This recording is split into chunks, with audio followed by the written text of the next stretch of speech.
Le bel esprit. Oh oui.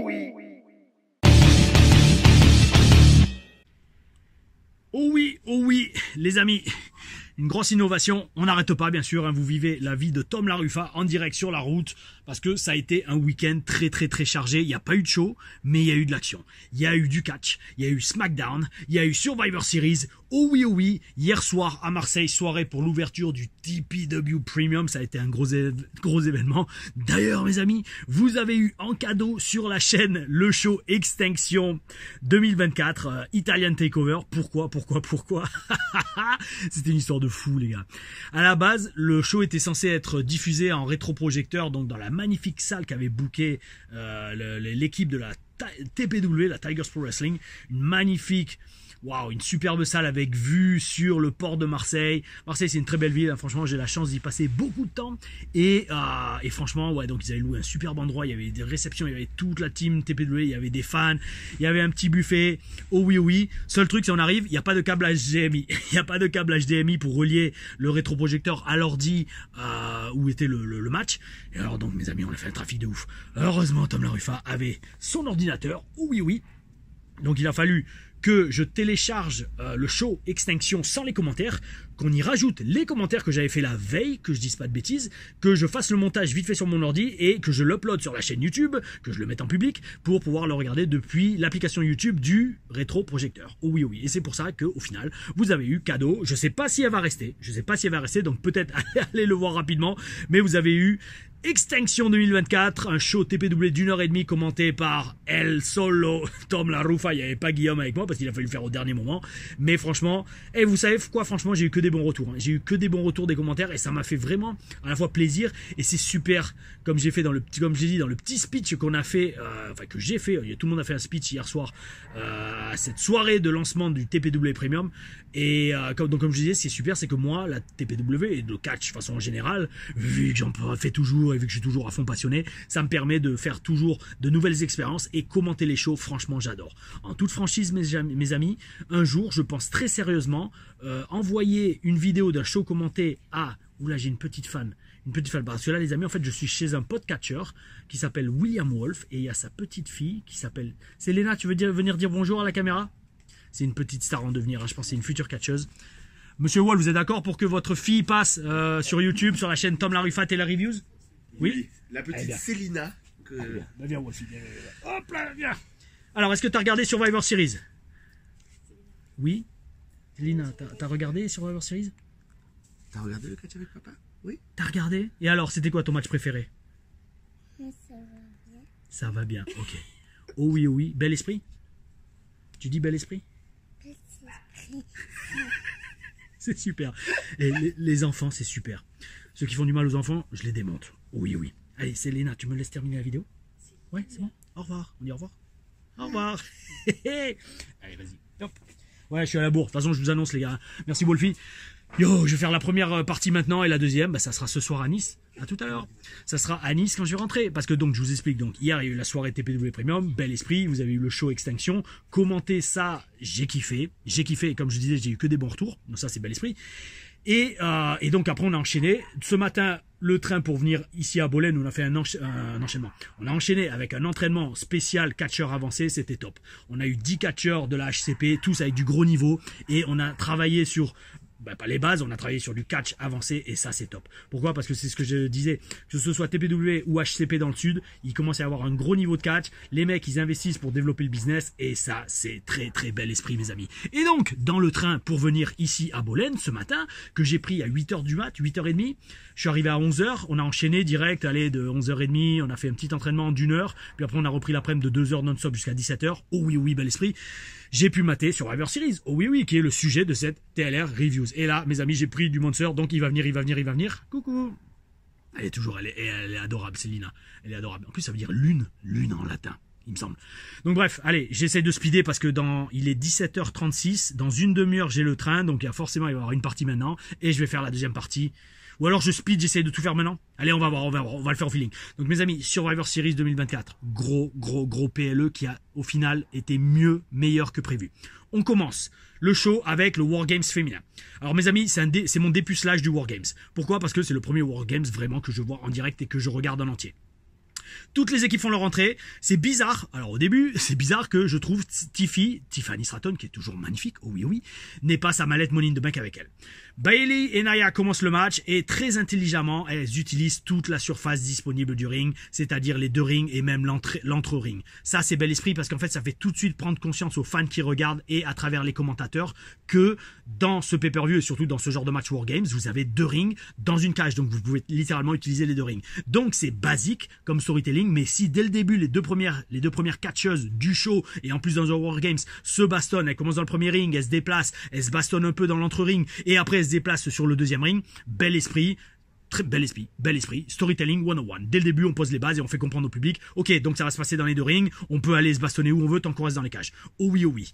Alors, en deuxième, on nous fait rentrer Naomi, qui place toutes ses prises, comme d'habitude, hein, c'est Naomi, très talentueuse, très jolie, mais c'est juste, je place mes prises, très peu d'improvisation et très peu de lutte à proprement dit. C'est juste des spots et des prises qui mettent en avant son côté athlétique. Après, on a Candice LeRae qui arrive et, alors, petit avis personnel, mes amis. Candice LeRae, je sais qu'on a déjà beaucoup de groupes de catcheuses, de 3 catcheuses à la WWE, ça je le sais. Mais, franchement, je verrais bien un clan entre avec Tiffany, Candice et Alexa Bliss quand elle revient. Parce que franchement, les trois ont le même genre de look et le même genre de vibe. Après, bon, je veux parler franchement, on va pas trop tenter le diable, on va pas trop parler de clan de 3 meufs, parce que ça fait longtemps qu'on n'a pas vu PCF à l'antenne et on n'a pas envie qu'elle revienne. Donc on va pas trop mentionner le mot clan de 3 meufs. Mais franchement, c'est éventuellement quand Alexa Bliss reviendra, si jamais il faut un clan, bon, Tiffany, je pense que ça la ralentirait dans sa progression, notamment à la WWE, mais un clan avec Tiffany, Candice et Alexa, juste pour le fait qu'elles se ressemblent énormément physiquement, bon, même si Tiffany est un peu plus grande, Candice et Alexa, vous les mettez côte à côte, surtout si Candice se reteint les cheveux en blond, je pense que il y aurait moyen de les confondre. Et donc, ouais, ça ferait un groupe de 3 blondes très athlétiques. Oh oui, oh oui. Bianca Belair arrive, c'est la suivante, et... je sais pas pourquoi, bon, enfin, je sais pas pour vous, mais on sent tout de suite qu'elle est plus heureuse et plus légère, comme si on lui avait récemment retiré un poids très lourd. Je vous laisse réfléchir pour comprendre la profondeur de cette métaphore. La magnifique Tiffany arrive ensuite et un super travail en équipe avec Nia Jax, bel esprit, elle bosse en équipe, pareil, elle raconte une histoire, ça c'est top. Et Io Sky. Et alors là, Io Sky elle arrive, alors là, la donne du match change. Parce que Io Sky, bon déjà elle arrive, elle essaie de monter au sommet de la cage, elle est stoppée par Candice. Io Sky est une déesse du catch. Et franchement, aujourd'hui à la WWE, peut-être pas physiquement, même si elle est très jolie aussi, mais d'un point de vue catch, pour moi c'est la meilleure du roster. Pourquoi ? Je vais vous donner un simple exemple, les amis. Et ça, j'en ai parlé cet après-midi justement à l'entraînement avec les avancées de la HCP. Oui, désolé, il va commencer à faire nuit, mais c'est pas grave, vous vivez le déplacement sur la route, mes amis. Je fais un début de review avant de prendre le train. Si je peux, s'il faudra, je referai le reste de la review à 23h, 23h30 à Nice pour le poster ce soir à minuit. Oh oui, oui, mais vous l'aurez, mes amis. Bref, ça pour vous dire pourquoi Io Sky est une déesse du catch. Comprenez-le. Il est là. Oh oui, oh oui. À un moment, elle fait un sunset flip powerbomb du haut de la cage. Il n'est pas passé. Pourquoi ? Parce que je crois qu'elle a perdu son attache, son grip sur les cuisses de Candice LeRae. Yo, elle a fait un truc divin en catch. Elle n'a pas essayé de le refaire derrière. Elle a enchaîné sur autre chose. Elle est remontée sur la corde, elle a donné des coups de coude à Candice qui est tombée, elle a suivi avec un missile dropkick et le match a repris comme si de rien n'était. C'est magnifique, c'est superbe. Pourquoi ? Parce qu'au final, même pour moi qui ai 20 ans d'expérience, je sais pas vraiment ce qu'elle a voulu faire. Est-ce que c'était prévu qu'elle place le Sunset Flip Powerbomb ou alors est-ce que c'était prévu qu'elle ne le place pas et qu'elle enchaîne avec le dropkick derrière ? Je sais pas. Et oui, et c'est ce que je disais en fait aux jeunes tout à l'heure à l'entraînement, c'est que un catcheur avec de l'expérience, un vétéran, un bon catcheur, c'est pas qu'il se plante jamais. C'est que quand il se plante, on voit pas qu'il s'est planté. Et on comprend pas qu'il s'est planté. Pourquoi ? Parce qu'il arrive à couvrir ses erreurs. Et Io Sky a fait ça de manière magnifique. Magnifique, moi. Et je vous le redis, même moi, elle m'a worké. Respect total, madame ou mademoiselle, je sais pas, si vous êtes célibataire, dites-le moi. Bel esprit, Io Sky, déesse du catch.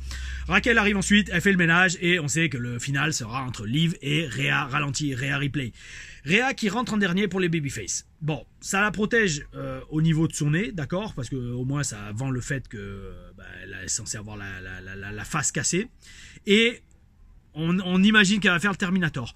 Mais heureusement, non, ça va. Les heels se mettent à 5 sur elle et ils arrivent à maîtriser Rhea ralenti. Alors mes amis, c'est clair au final que quand on a Nia Jax dans son équipe, sentez l'ironie dans ma voix, quand on a Nia Jax dans son équipe, qui est quand même une des meufs les plus... Elle m'en fait coucou, salut, elle est adorable. Bon, je peux pas retourner la caméra. Et bon bref, quand on a Nia Jax dans son équipe, c'est sûr qu'on a besoin d'être à 5 sur Rhea ralenti pour la mettre au sol. Je vous redis, ce booking en Superman, ça commence à dépasser. Alors je dis attention, on n'en est pas au niveau de Jade Cargill, parce que là en fait c'est pas la faute de Rhea ralenti, c'est juste la faute du booking qu'elle a. Genre la booker en mode Superman, Rhea ralenti contre Nia Jax, elle fait rien normalement. Nia Jax elle l'écrase et elle bouge plus Rhea ralenti, même si elle est musclée et même si c'est Batman ou Terminator, je sais pas. Enfin bref, c'est Space. Donc bref, ça pour vous dire. Donc il faut 4 ou 5 meufs pour maîtriser Rhea Ripley, qui tout de même arrive à être la seule debout quand Liv Morgan est enfin lancée dans le match. Et alors là, là il y a une partie où c'est limite un match simple entre Rhea ralenti et Liv Morgan, d'accord, jusqu'à un enchaînement de prises qui remet tout à zéro. Et alors là, magnifique, on voit un double saut du haut de la cage.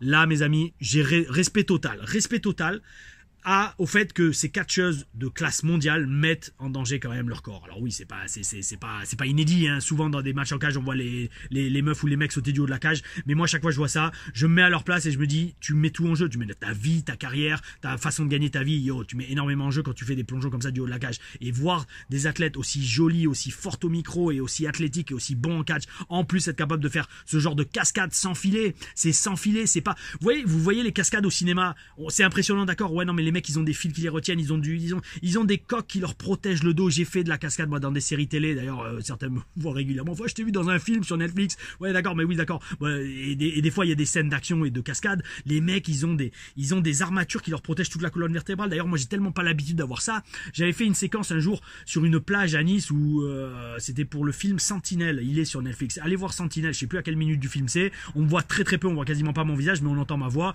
En fait c'est une meuf qui fait la flic là, une ancienne militaire de je sais plus quel pays, qui fait la flic et elle fait une patrouille sur le bord de la plage et elle entend un mec qui tabasse sa femme et le mec c'est moi qui le joue bien sûr parce que je fais pas ça dans la vraie vie, ça jamais de la vie, non. Et donc bref, elle arrive et elle me plaque au sol et elle me fait un double jambe et je tombe la tête la première dans l'eau en plein hiver. C'était en décembre qu'on a filmé ça et voilà. Donc à un moment elle me fait faire, les mecs pour me protéger ils m'avaient mis certaines armatures dans le dos pour me protéger de la chute sur les galets sur le bord, sur la plage à Nice, parce qu'à Nice c'est des galets la plage. Ça m'a tué le dos, parce qu'en fait j'ai pas l'habitude moi d'avoir une armature pour me protéger. Alors moi j'ai pris une chute de catch, ça m'a tué le dos parce que j'ai fait le coup du lapin. Il y a le truc qui m'est rentré à la base du cou, c'était horrible, c'était de la MERDE. Donc bref, ça pour vous dire, les cascadeurs qu'on voit au cinéma, les mecs ils sont ultra protégés. Là on a Tiffany Stratton et Io Sky qui te font un plongeon de plus de 3-4 mètres dans les airs. Respect total les amis, respect total. Et là pour une fois, s'ils sont pas truqués et pas rajoutés par l'office et la production WWE, les chants This is awesome sont justifiés. Oh oui. Alors on a eu un petit moment aussi dans ce match Bel Esprit où Tiffany Stratton sort sa mallette. La petite coquine parce qu'elle avait caché sa mallette. Je sais pas si elle est coquine à d'autres endroits que dans le ring, mais Ludwig Kaiser doit bien avoir de la chance. Et bien évidemment, on l'empêche de prendre sa décision, c'est classique, c'est redondant, c'est comme ça, mais au moins ça permet de rappeler quand même qu'elle a money in the bank quand même dans les mains. Et mes amis, après de grosses actions avec un superbe timing et des super placements, Rhea ralenti gagne le match avec le riptide du coin à travers une table. Ok, d'accord, franchement... Le push de Rhea, en fait ce match a servi à faire avancer principalement le push de Rhea Ripley. Ok cool, c'est bien, elle est over avec l'office, elle est over avec la foule, d'accord mes amis. En attendant, j'ai franchement beaucoup aimé ce match. Ok, il n'y avait pas d'enjeu, le booking était pourri, comme on le dit depuis plusieurs semaines de toute façon, mais les meufs se sont défoncées. Et franchement, mes amis, pour offrir ce genre de spectacle, ce genre de match, je reprendrai volontiers un peu de booking pourri et d'absence d'enjeu. Oh oui, oh oui. Ensuite, alors là, on a eu un deuxième match que, là aussi, pareil. Franchement, on a eu un gros pay-per-view, hein, enfin un gros PLE, excusez-moi, Premium Live Event. US Championship match sur la carte. Alors même s'il y avait que 5 matchs, mais après de l'autre côté, les deux Wargames, chacun il faisait 1 heure. Hein, donc au final, c'est vrai, avec le recul, je fais ouais d'accord, je comprends pourquoi il y a que 5 matchs. Parce que les Wargames, chaque fois avec les entrées et tout, ça faisait 1 heure. Donc deuxième match, on a eu US Championship match entre Shinsuke Nakamura et LA Knight. Nakamura avec une superbe nouvelle entrée, une nouvelle musique. Oh oui, c'est ce qu'on aime voir, la tenue magnifique. Le personnage, ça fait toute la différence. Oh oui, oh oui. Le problème en fait, c'est que cette entrée, elle est tellement stylée et Shinsuke est tellement talentueux que ça va être dur de le huer. Oh oui, oh oui. LA Knight arrive, et là je regarde toujours les tenues, vous savez, des superstars lors des PLE notamment, et on dirait que LA Knight n'a pas vraiment investi dans une nouvelle tenue. Il me semble que j'ai déjà vu cette tenue rouge et jaune qu'il a, et mais je peux me tromper. Alors si je me trompe, désolé, autant pour moi, mais moi franchement je vous le dis, hein, c'est moi, enfin, si j'avais été régulièrement sur des PLE, de toute façon vous l'avez vu dans la Terror Series numéro 1, j'avais fait une tenue exprès pour Takeover.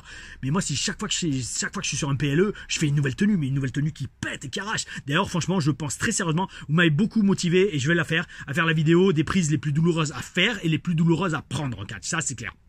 Et je vous le dis pourquoi je le ferai, parce que ça sera vécu. Ça sera fait par un mec qui l'a vécu, pas par un fan qui vous raconte ça. Parce que beaucoup, je vois sur internet américain, les mecs, ils font oui, les prises les plus dangereuses ou quoi. Mais frérot, t'as jamais fait de catch de ta vie, qu'est-ce que tu parles? Moi, je vais vous parler de vécu. Et par exemple, je vais vous donner un exemple. Je vais vous dire, il y a des prises qu'on n'imagine pas que c'est dur et que ça fait mal à prendre. Follow Slam. Horrible à prendre. Horrible à prendre. Et je vous expliquerai pourquoi dans la TLR, peut-être pas stories, mais la vidéo hors série, les prises qui font le plus mal à prendre, les prises qui sont les plus emmerdante à porter. Et aussi, je vais vous faire, en tout cas de mon vécu, je pense faire une vidéo sur les tenues de catch, genre lesquelles sont les plus confortables pour catcher, lesquelles sont les plus chères, et franchement ça va être fun, parce que je pense que vous allez être surpris sur certains trucs, surtout d'apprendre que parfois les tenues d'entrée coûtent plus cher littéralement que la tenue de catch. Donc en fait vous allez payer plus d'argent pour mettre un truc que vous mettrez 20 secondes à 20 à 30 secondes juste pour une entrée, plutôt que ce truc avec lequel vous allez faire des dizaines et des dizaines de matchs. Oh oui, oh oui. Bref, ça sera fun. Je pense que, dites-le moi dans les commentaires si vous êtes intéressé pour cette vidéo, mais je vais essayer de commencer à faire des vidéos comme ça quand j'aurai vraiment avancé dans les TLR Stories et j'aurai partagé mes plus grosses expériences de ma carrière et les plus grands moments. Ben, je vais commencer à être un peu plus spécifique, un peu comme il fait Maven. Comme il fait Maven sur sa chaîne, des trucs très spécifiques, ouais, genre les tenues de catch, les prises à prendre, quoi d'autre, l'échauffement avant un match, c'est pas mal aussi pour le genre de vestiaire qui est bien aussi, ça aussi c'est énorme parce que je peux vous dire, j'ai vu tout et n'importe niveau vestiaire. Hein. Enfin bref, alors on reprend le match LA Knight contre Shinsuke Nakamura, mes amis. Mes amis, dans ce match, alors le match était très bien, mais Corey Graves, mec, je te kiffe. Alors, je te kiffe pas physiquement, je te kiffe en tant que commentateur. Et j'adore ça parce qu'en fait, ça me fait vraiment repenser à comment je commente les shows. Non pas que je me compare à Corey Graves, non, mais vous allez comprendre pourquoi. Bel esprit que Corey Graves, par exemple, pendant l'entrée de LA Knight fait tomber sa ceinture et je pense sincèrement pas que c'était prévu. Parce qu'en fait, c'est la ceinture qui se décroche de son épaule. Et Corey Graves le protège, littéralement, quand LA Knight fait tomber sa ceinture pendant son entrée, en disant que, comme il est perturbé, on voit, c'est la première fois qu'on voit LA Knight faire tomber sa ceinture. Magnifique, mes amis. L'importance des commentateurs. Un commentateur qui comprend non seulement, qui rentre dans l'histoire du match, qui rentre dans l'atmosphère et le background qu'il y a autour du match et qui comprend que wow, faut couvrir cette erreur et là la couvrir en faisant rentrer ce petit imprévu dans l'histoire qu'on veut raconter du match. Corey Graves, respect monsieur, et doublement bel esprit quand Corey, toujours pareil, Graves commence à développer le nouveau personnage de Shinsuke. Quand il précise que Shinsuke lui a dit que, à force de méditer, quand il a essayé de se retrouver, eh ben, il a déverrouillé quelque chose en lui. Il a connecté avec un côté de lui-même qu'il connaissait pas. Mes amis, oh oui, non pas bel esprit, mais presque bel esprit chaud. Bel esprit chaud, mes amis. Parce que vous savez, que ce soit en méditation, que ce soit en yoga, moi je regarde beaucoup de choses, alors, petit aparté spiritualité et bel esprit chaud, oh oui. Je regarde beaucoup de vidéos et d'interviews de prêtres exorcistes. C'est un sujet qui m'intéresse.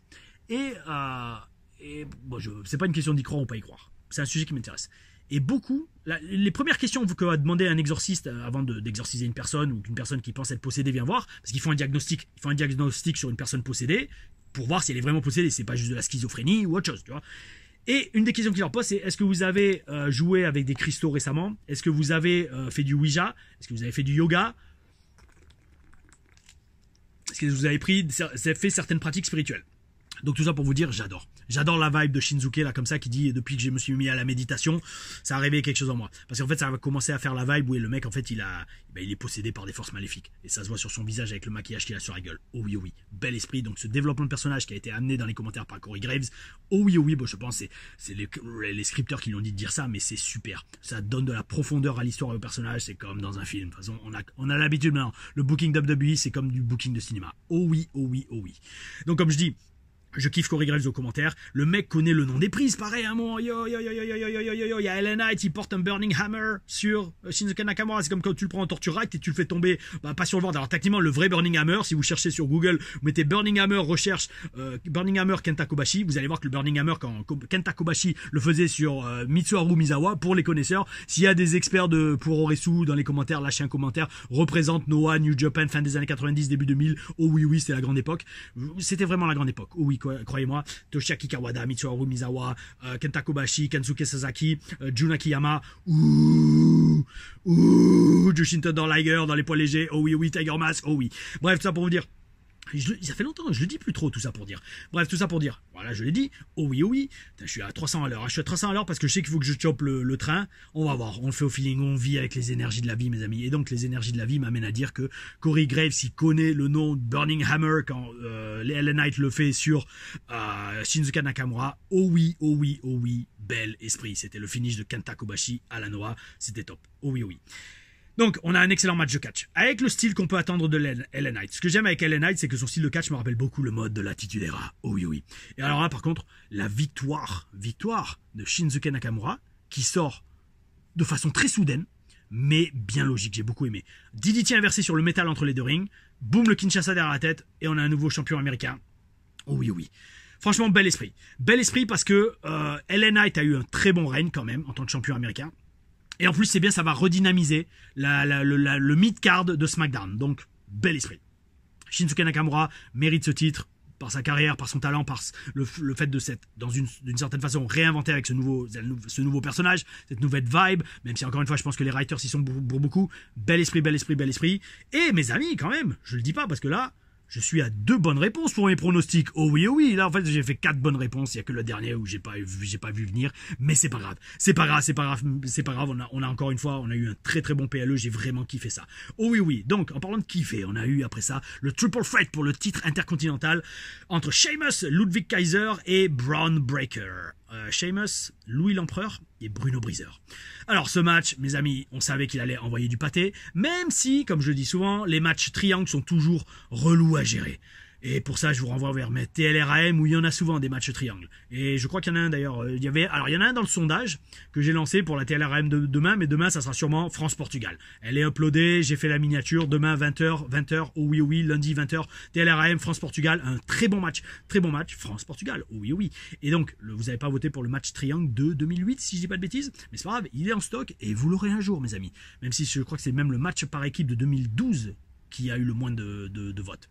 Enfin, on verra. De toute façon, je vous le dis, le sondage de la semaine prochaine, vous allez l'adorer. Je vous annonce déjà. Ça va être un match où ça a failli partir en baston dans les vestiaires après. Et après, j'ai quoi d'autre Un match contre une légende du catch européen.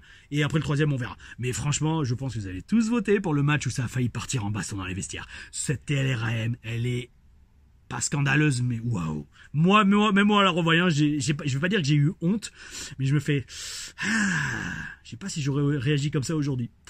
Enfin bref, il y a eu un spot dans le match où il y a eu un petit malentendu, mais j'ai pas laissé le choix à l'adversaire. Je fais non frérot, stop. Là, c'est à moi de briller et tu vas chuter. Et je l'ai fait chuter de force. Et c'était la fin du match direct après, parce que je crois qu'il était sonné. Et dans les vestiaires, ça c'est, je vais pas dire mal terminé, mais ça a dégénéré. Et pour ça, vous le verrez. Alors, vous verrez pas ce qui s'est passé dans les vestiaires parce que personne filmait, mais vous verrez le match et l'instant précis où je remets ralenti et vous verrez, pas ralenti, mais juste le ralenti tout court, et vous verrez où ça a failli vraiment partir en couille. En live, oui. Donc bref, Ludwig essaye d'impliquer une chaise dans le match dès le début, car c'est sans disqualification. C'est vrai, les matchs à 3, il n'y a pas de disqualification. Alors, mes amis, je regarde ce match, et moi, je ne peux que respecter Sheamus et sa carrière. Le mec, il me semble franchement Sheamus, alors il faudrait voir, mais j'ai pas cherché sur Wikimedia, mais il me semble qu'il a eu une opération au cou avant même de rejoindre la WWE, tout comme Seth Rollins d'ailleurs. Les mecs, même avec des opérations au cou avant leur passage à la WWE, ils ont eu des carrières de plus de 10 voire 15 ans à l'ultra haut niveau. Mes amis, respect total. Et quand je dis mes amis, c'est vous le public, mais aussi à Sheamus et Seth Rollins. Bon, Sheamus, j'ai jamais vraiment en côté. Seth Rollins, j'ai vu plusieurs fois dans les vestiaires. Hein, on s'est plusieurs fois serré la main, sans plus. Je connaissais très bien Becky, par contre, sa femme. Et ouais, et respect total. Les gars, totalement respect total. Et donc, le mec, franchement, le mec est franchement pas mal, Sheamus. Parce que le truc, c'est, que on a trois catcheurs qui ressemblent à des catcheurs. Et les trois ont un niveau, ils font des spots, le timing est magnifique sur la plupart des actions. Oh oui, oh oui. Le truc d'ailleurs, bon, parlant de timing parfait, à un moment à la fin du match, il y a un timing sur le near fall de Sheamus. Sheamus a failli devenir champion intercontinental pour la première fois de sa carrière. Et là, Ludwig Kaiser tire l'arbitre hors du ring. Je sais plus après quel prix c'était, peut-être d'après un bro kick. Et là, au dernier moment, Ludwig Kaiser tire l'arbitre hors du ring. En fait, et la foule était littéralement dégoûtée. On le sentait dans la réaction de la foule qu'ils étaient dégoûtés, qu'ils huaient parce qu'ils voulaient vraiment voir Sheamus gagner le titre. Et ben franchement, c'est exactement ce que je disais. Là, il y a un enjeu. Il y a un enjeu dans ce match. Il y a le titre intercontinental, d'accord. Mais l'enjeu, notamment pour Sheamus, de gagner enfin le titre intercontinental dans sa carrière, le seul titre qui lui manque, la foule a envie de voir ça. Et de voir Ludwig Kaiser qui leur retire ça. Oh oui, oh oui, oh oui. Émotionnellement, ils sont investis. Et le public, voilà, il réagit à 333%. Voilà, utilisons des chiffres sacrés. Oh oui, oh oui. Et c'était franchement un passage que j'ai adoré parce que je vous redis, ça montre l'importance de l'enjeu d'un match. S'il n'y a pas d'enjeu, le public s'en bat les steaks. Il se bat les steaks de qui gagne le match. Et s'il y a un enjeu, ben en fait, ils retiennent leur souffle sur chaque near fall, sur chaque faux finish. Oh oui, oui, c'était le cas dans ce match. Et Braun Breaker conserve, alors dans un match fort en émotion, mais surtout après un spear de Breaker sur Kaiser. Yo, le mec, c'est un missile. Le mec, il s'est lancé à l'horizontale. J'avoue, Bruno Breezer, Braun Breaker, mec, respect total. Oh oui, je te souhaite et je pense que tu es promis à une très grosse carrière. Oh oui, aou, mes amis. Alors, par contre, je vous le dis, qu'est-ce qui se passe? Je suis à 3 bons pronostics là, à ce niveau du show. Je me dis, wow, ça y est, est-ce que j'ai enfin compris de façon quasiment sûre et certaine comment fonctionne le booking WWE? Très bonne question. On va voir ça dans le match suivant. World Heavyweight Championship entre Damien Prêtre et Gauthier Günther. Alors, mes amis, Là par contre, ça j'avais pas percuté, mais je m'en suis rendu compte là en voyant les deux matchs presque côte à côte. Au final, je me rends compte que la vibe de Günther qui commence à douter de lui, mes amis, est-ce qu'on fait un replay de ce qu'on a vu avec LA Knight et Nakamura? Parce que oui, on sait que booking répétitif, d'accord, on le dit souvent avec Triple H et ses scripteurs, mais là oui, au final, dans un sens oui, parce que le truc c'est que LA Knight, on nous le vend, oui, Nakamura est rentré dans sa tête, tu as le doute en toi. Ok, d'accord. Günther avec Damien Prêtre, oui, tu commences à douter aussi. C'est bon, si les champions maintenant, les deux, ils se mettent à douter, bon, on verra ce que ça donne. Et là, par contre, dans un sens, ce qui est bien, c'est que grâce à l'histoire racontée dans le ring, il donne une vibe différente à cette histoire qu'il y avait avant que le match commence. Pourquoi ?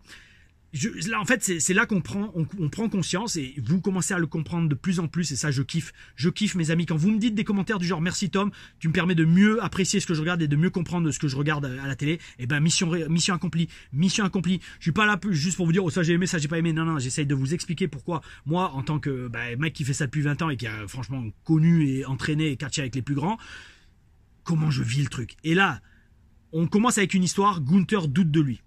Et Damien Prêtre à l'ascendant. Et là, ding, ding, ding, le match commence, on va raconter une histoire. Et l'histoire qu'on raconte, c'est quoi ?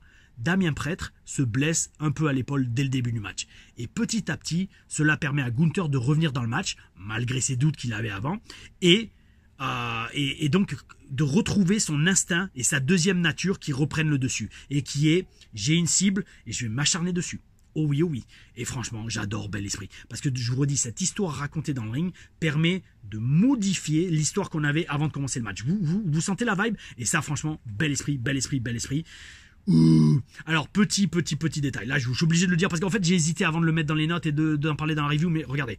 En fait, moi, wrestling is all about moments. Ces moments qui restent ancrés dans la vision qu'on en a. La réaction des fans quand Taker perd la streak, Bray Wyatt qui se lève en faisant le pont face à Undertaker. Pas ce genre de truc. À un moment, alors je sais pas si vous l'avez vu, mais autant le faire, même si on va perdre 2 minutes et là je vais être obligé d'arrêter la review parce qu'il est presque 18h. Alors, à un moment, Günther, il a une clé de bras sur Damien Prêtre qui est comme ça penché en avant.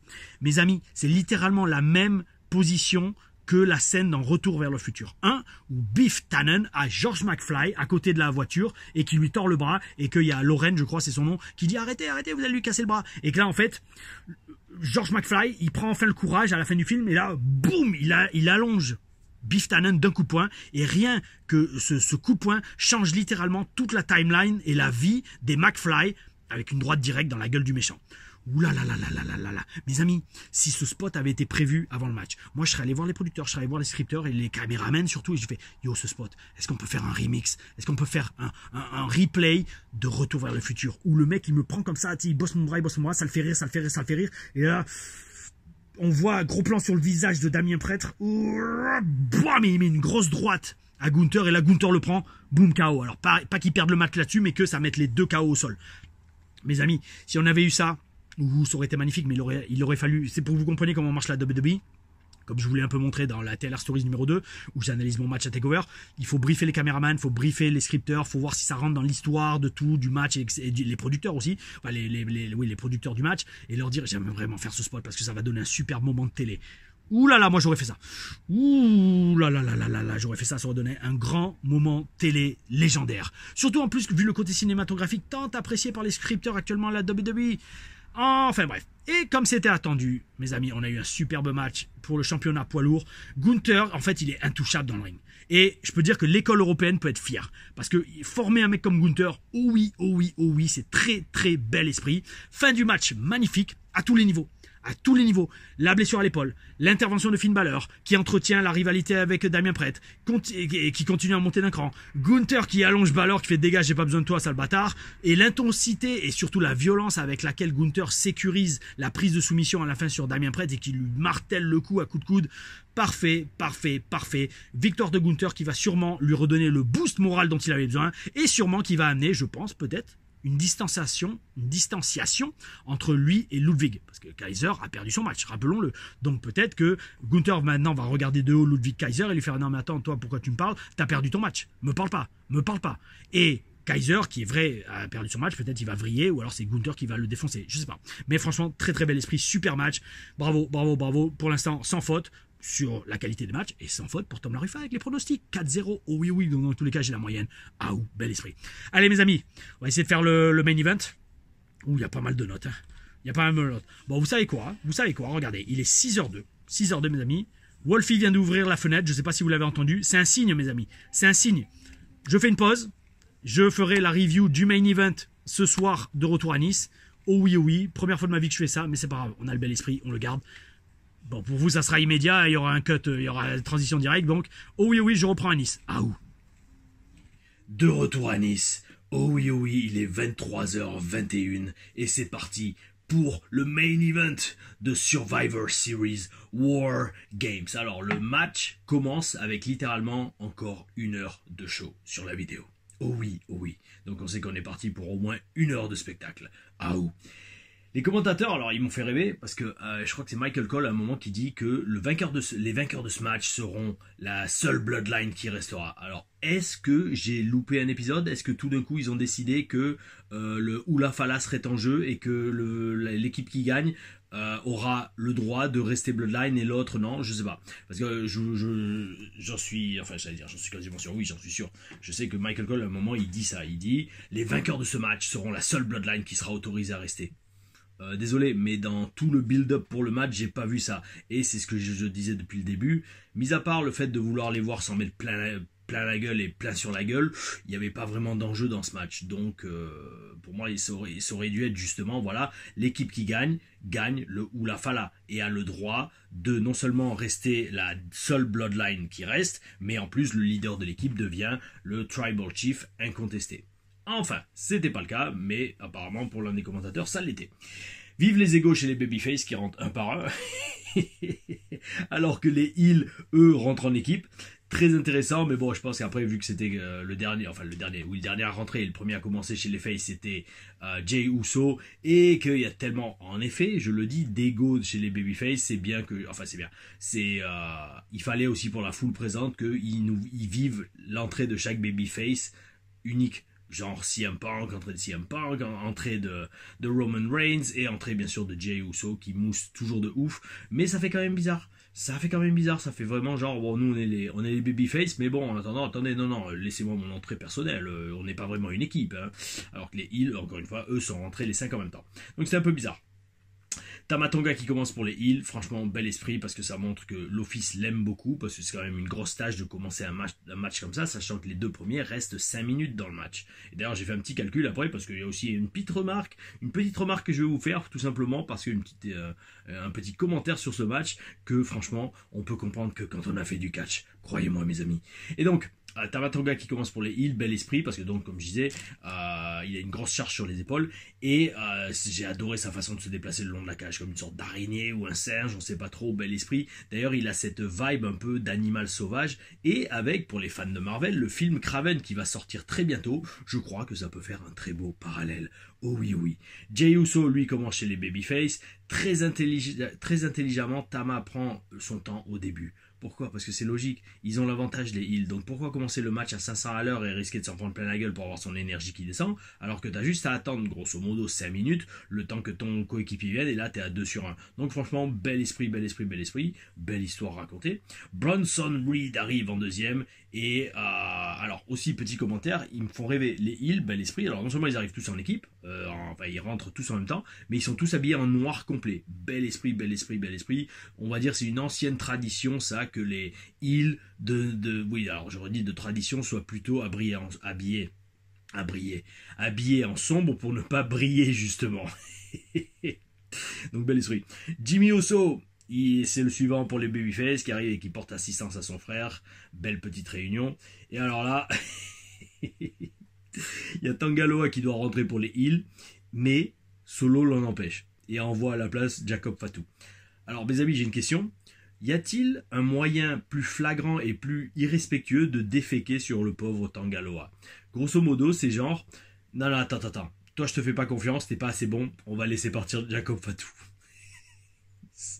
Alors c'est peut-être une running joke, parce que bon, c'est vrai qu'il y a eu, entre guillemets, quelques botches lors de ses débuts à Tanga Loa, mais d'un autre côté, je vous redis, cette façon qu'a eu Solo de stopper, lui mettre le main sur l'épaule, de faire attends, non, n'y va pas, je te fais pas confiance. Enfin, bon, c'est pas ce qu'il a dit, mais grosso modo son langage corporel ça voulait tout dire, c'était genre attends, on va laisser envoyer Jacob Fatu parce que lui il va être capable de prendre l'avantage.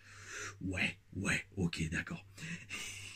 Enfin, le pauvre Tanga Loa, c'était quelqu'un de très sympa. Il était venu s'entraîner avec dans la classe de Joey Mercury quand il était encore Camacho et qu'il essayait de se réinventer justement, et il était venu faire quelques entraînements avec nous et j'avais beaucoup appris à son contact, parce que de pouvoir s'entraîner à l'époque quand j'étais à NXT, de pouvoir s'entraîner avec un mec qui était sur la route régulièrement, ça donnait vraiment une autre vision du business. Oh oui.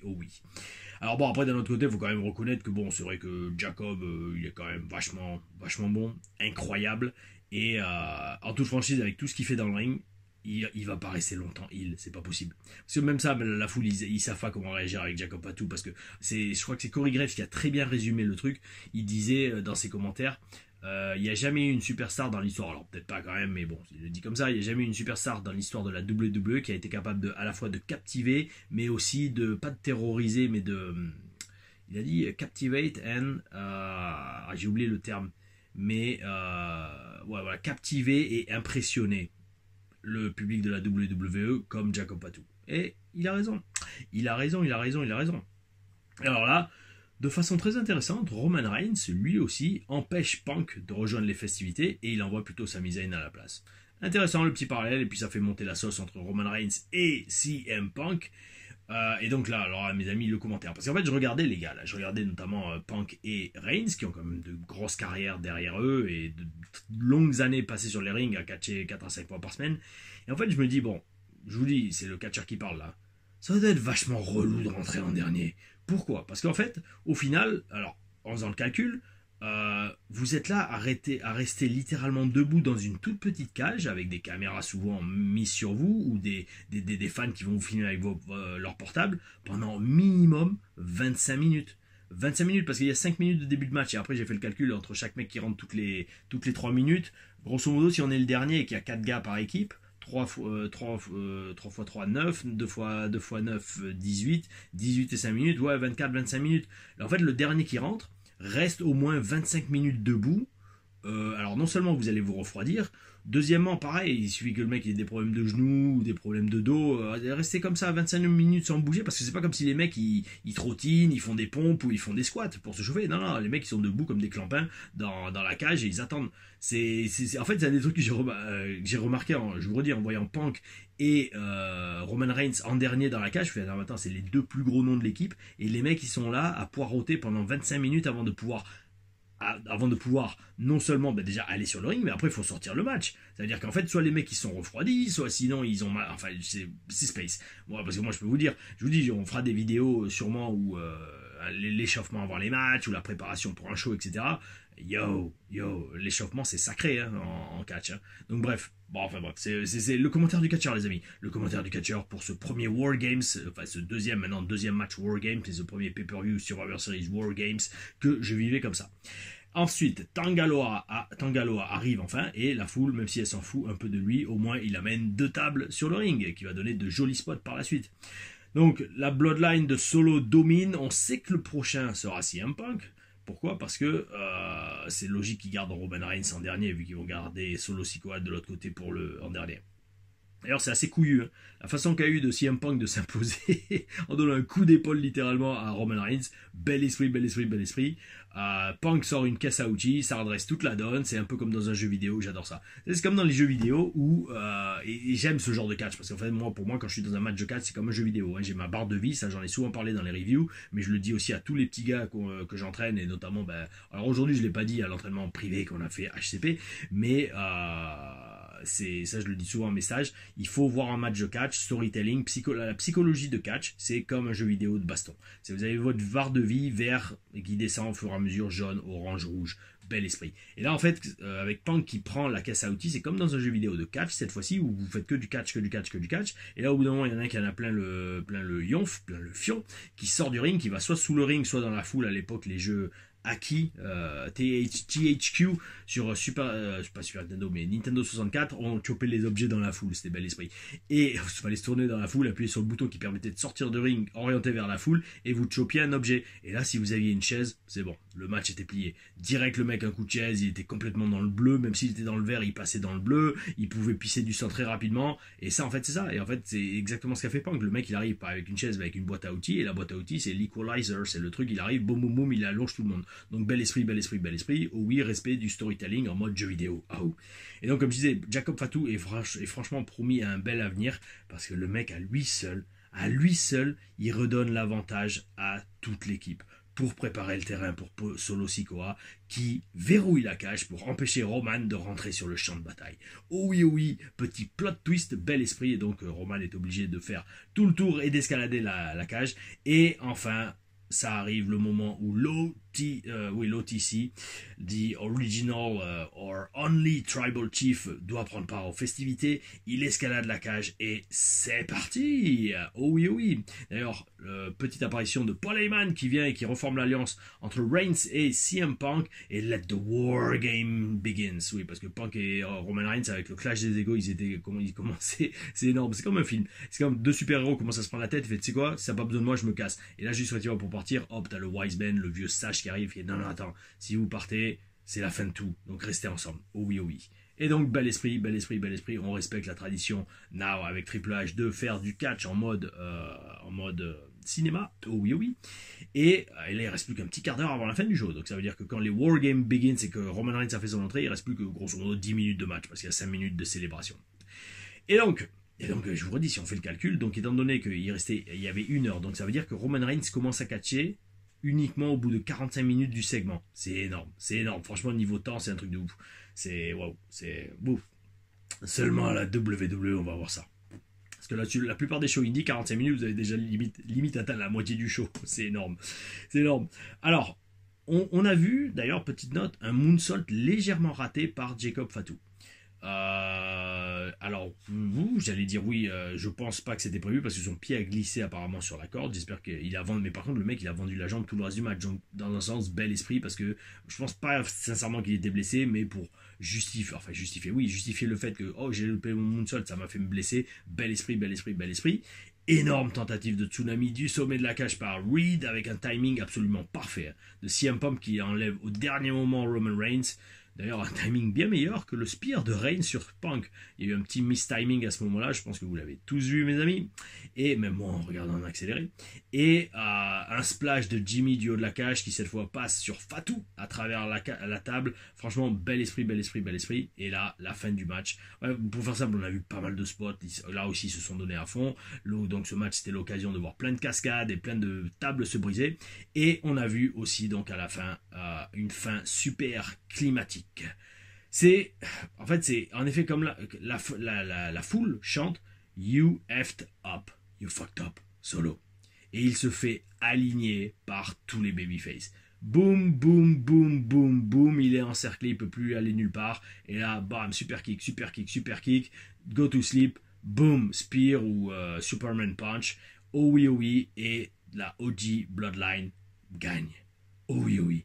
Mes amis, encore une fois, c'était comme du cinéma. Le grand méchant sait qu'il a perdu à la fin de l'histoire, il fait face à son destin, il fait face à tous les babyface qui l'ont encerclé, et il prend la défaite debout. Donc dans un sens, respect quand même à Solo Sikoa.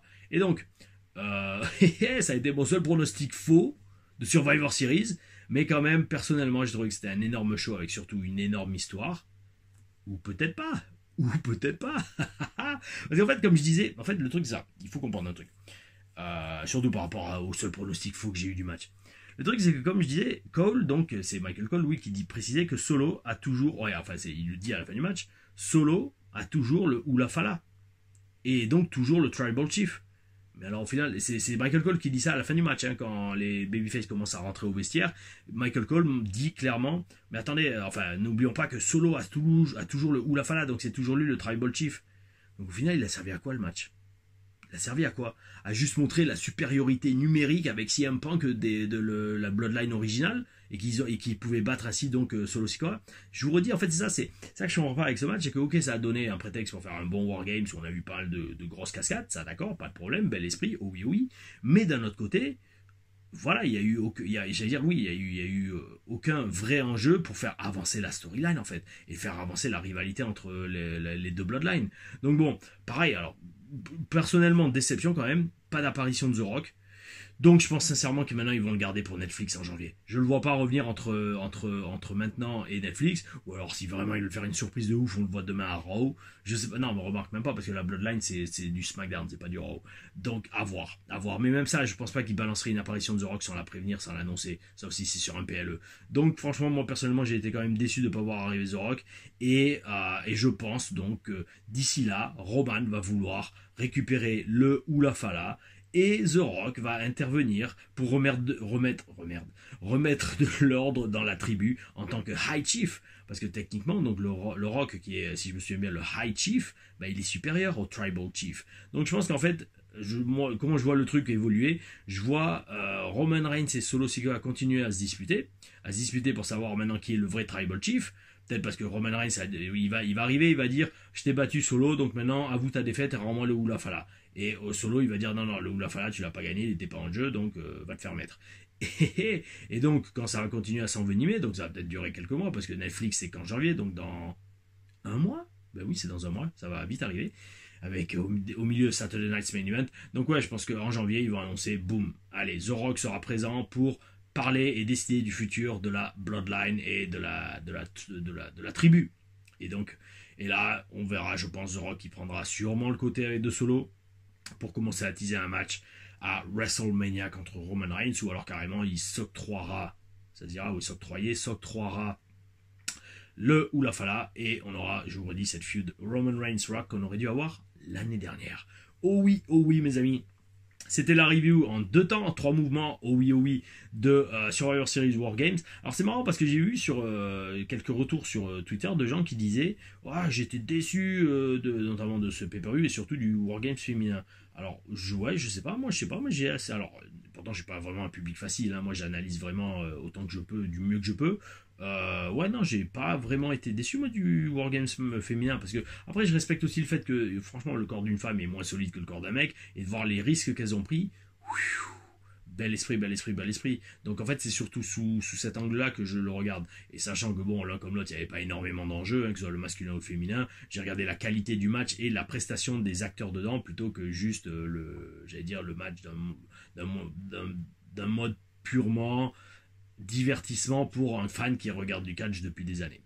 Voilà mes amis, alors j'ai sous les yeux le dossier ouvert des questions, allez j'en prends une au hasard, on verra bien. Alors, c'est une question de jeu gamer. Il me dit, c'est une question que tu m'as posée sur la TLR POV, oh oui, de la Rix. Alors, il faut que j'aille prendre une douche mes amis, on a transpiré comme des oufs. Là, j'ai fait tout le voyage en train sans avoir eu le temps de me doucher, parce que vous avez vu, oh oui, avec apparition de la petite Célina. D'ailleurs, je me suis fait un peu gronder par Célina, qui avait pas apprécié que je dise mal son prénom. Parce que moi, en fait, je pars du principe, Selena, comme le terme latin pour parler de la lune, sélénite aussi, le cristal et tout. Tiens, d'ailleurs, j'ai une épée en sélénite derrière moi. Et donc, ouais, je disais Selena, non, en fait, c'est Selina, comme Selina Kyle, Catwoman. Et donc, ouais, elle m'a un peu grondé en disant, non, j'ai mal prononcé son prénom. Donc, bah, vous avez vu, oui, donc, j'étais en speed tout à l'heure, donc je vais pas de douche, donc vite, allez, je termine la review, je fais le montage, je l'upload. Oh oui, bel esprit. Mais avant ça, la question de jeu gamer, la tradition, mes amis. Donc, salut Tom, j'ai ressenti une explosion de bonnes énergies en regardant ton nouveau concept. Je me suis littéralement imaginé être dans le show à tes côtés, et rien que pour ça, c'est bel esprit. Merci mec, super. J'ai une question pour toi. Tu avais parlé de Eddie Kingston lors de tes premières télé-reviews. J'aimerais savoir comment s'est passée ta rencontre avec lui, quel souvenir gardes-tu de lui? Alors, très simplement, ça n'a absolument aucun rapport avec Survivor Series Wargames, donc je ne vais pas répondre à ta question. Non, je rigole, bien évidemment. Non. Écoute, Eddie Kingston, je l'ai rencontré donc ouais, à Impact, mais sur la fin, on était censé commencer à faire un renouveau du tribunal, et on l'avait fait d'ailleurs, on avait commencé à s'habiller en noir avec les treillis militaires et les débardeurs, avec Baron Dax, Marcus, et en fait, j'en parlais dans une TLR Stories, mais c'est là la première fois avec Marcus vraiment qu'on a été, entre guillemets, victime de politicking. Parce que pour faire simple, en fait, on devait commencer une feud avec les Hardys apparemment, vraiment une bonne feud, une vraie feud qui se serait étalée sur plusieurs semaines, voire mois, et il y a eu du politicking qui nous a fait nous faire retirer cette storyline et donner à un autre groupe dont Eddie Kingston faisait partie. Alors Eddie Kingston venait d'arriver à Impact, donc c'est pas vraiment lui qui a joué là-dedans, mais déjà il y a toujours eu cette vibe. Avec nous, il était vraiment cool, il était vraiment pro, parce que c'était le nouveau gars au final, même si le mec a eu une carrière assez étoffé, on va dire, sur les indies. Le mec, il arrive à Impact, nous, on y est déjà depuis plusieurs mois, on est à la télé, lui, il cherche un boulot, il cherche à se faire signer, il est gentil et professionnel avec tout le monde, donc il serre la main, il est très poli et tout. Là-dessus, professionnellement et humainement, j'ai jamais eu aucun problème. Là, le seul truc, c'est que avec Marcus, on le regardait, surtout que, je peux vous dire, on pouvait aller voir à Impact, comment la forme physique dans laquelle j'étais, Marcus aussi, on le regardait, on fait, non mais lui, physiquement il ressemble à rien. Parce qu'en fait, surtout au bout d'un moment, quand vous commencez à atteindre ce niveau de catch et que vous êtes à la télé et que vous catchez mondialement devant des millions de personnes chaque semaine, si tu présentes pas un physique de superstar, si tu présentes pas un physique de mec qui ressemble vraiment à quelque chose, c'est qu'il y a un problème. Et en tout cas nous, c'est comme ça qu'on regardait le truc. On se cassait le lion, enfin avoir un physique, avoir des gueules et avoir un catch bien. Et là, t'as un mec qui arrive, on dirait qu'il sort du pub d'à côté, qu'il a jamais vu l'intérieur d'une salle de muscu. Non pas que c'est... Vous pouvez avoir un physique d'athlète sans nécessairement aller à la muscu. Mais bon, Eddie Kingston, ça se voit qu'il fait pas de sport du tout. Et d'ailleurs, je sais pas comment il a une condition physique pour être catcheur, parce que quand même, il faut s'entraîner, tu vois. Alors, il doit faire que du in-ring. Mais voilà. Non, voilà. Donc, au final, non, humainement, c'était très bien. C'est juste que, voilà, son éthique de travail professionnel, en tout cas, vis-à-vis de son physique, avec Baron Dax, Marcus, Michael Vierge, ça nous posait légèrement problème. Oh oui, mes amis. C'était la review, je le redis, en 2 temps. C'est la première fois que je fais ça. On va voir comment ça rend. Et déjà, si ça vous... Déjà, sûr et certain, vous avez senti le changement d'énergie. Oh oui. Là, je suis quand même bien KO. Hein. Il est 23h42, mon Dieu. Et je vais me coucher, le temps de me doucher, manger, coucher. Demain, me lever. Je vais aller à la muscu quand même le matin, 5h30. Ouais, ça va être tendu. Mais on va le faire. Grosse semaine qui arrive, hein, donc demain ou aujourd'hui, en fonction de quand on va être publié la vidéo et quand vous la regarderez. Lundi, 20h, TLRM. Oh oui. Review de Raw, review d'NXT. Alors, je pense c'est 50-50. Not so sure que cette semaine je vais faire la review de TNA. Pourquoi? Tout simplement parce que il y a Deadline samedi soir et il y aura la review de SmackDown. Donc oui, et je veux vraiment filmer et commencer à faire le montage de la TLR Stories numéro 4. Qui en fait, j'ai remarqué que je me suis rendu compte qu'en fait la TLR Stories précédente, je l'ai postée il y a une semaine. Donc en fait, je vais pas en sortir une toutes les semaines. Et même toutes les 2 semaines, c'est peut-être un peu serré. On va voir. Mais dans tous les cas, voilà. Je vais essayer de faire vraiment la TLR Stories numéro 4 comment la WWE m'a repéré et rentrer en contact avec moi, c'est juste tout faire cette semaine pour sûrement la publier la semaine prochaine. Parce qu'après, la semaine prochaine, il y a aussi Saturday Night's Main Event.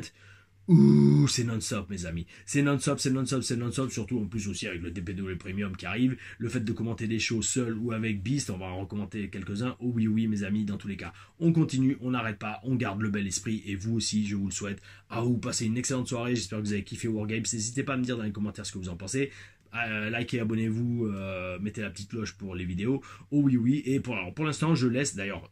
Voilà, j'en ai parlé je pense, quasiment sur la première partie de la vidéo. Mais ouais, je vais vous expliquer pourquoi Extinction était sur la chaîne Tom Loriva. Pour l'instant, je vais sûrement le laisser, mais profitez-en, parce qu'après, si jamais les gars de la TPW me dire, bon, vas-y, c'est bon, Tom, retire-le, ok, je le retirerai. Mais si vous voulez voir un show de catch commenté uniquement et entièrement par Tom Loriva, oh oui, oui, Extinction, Italian Takeover sur la chaîne postée hier soir. Ah ou mes amis, passez une bonne soirée, une bonne nuit. Et je sais pas pourquoi je fais des gestes avec mes mains, mais c'est pour essayer de me faire me taire pour mettre fin à la vidéo, ce qui arrive maintenant. Ah ou.